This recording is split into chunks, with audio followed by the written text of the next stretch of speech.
સુરતના જહાંગીરાબાદ વિસ્તારમાં વહેલી સવારે ભીષણ આગ લાગવાની ઘટનાએ લોકોમાં દહેશત ફેલાવી દીધી હતી।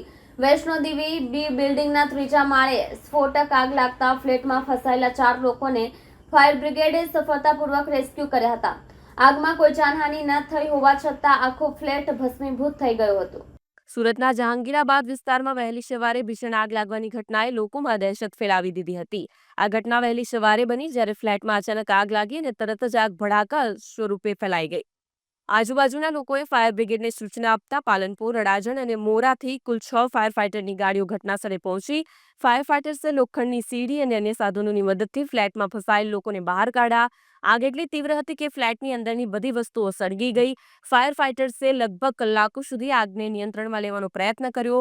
રેસ્ક્યુ દરમિયાન ફ્લેટમાંથી ધુમાડો અને આગના ભડકા નીકળતા હોવાથી ઓપરેશન મુશ્કેલ બન્યું, પરંતુ કોઈ હતાશ થયા વગર ટીમે 4 લોકોને સુરક્ષિત બહાર કાઢ્યા। આગ લાગવાનું કારણ હજુ સ્પષ્ટ નથી થયું, પરંતુ પ્રાથમિક તપાસમાં વીજળીનો શોર્ટ લાગવો અથવા ગેસ લીકેજને કારણે આગ લાગી હોવાની શંકા વ્યક્ત કરવામાં આવી છે। પોલીસ અને ફાયર ઓફિસર્સ ઘટનાની વિગતવાર તપાસ કરી રહ્યા છે।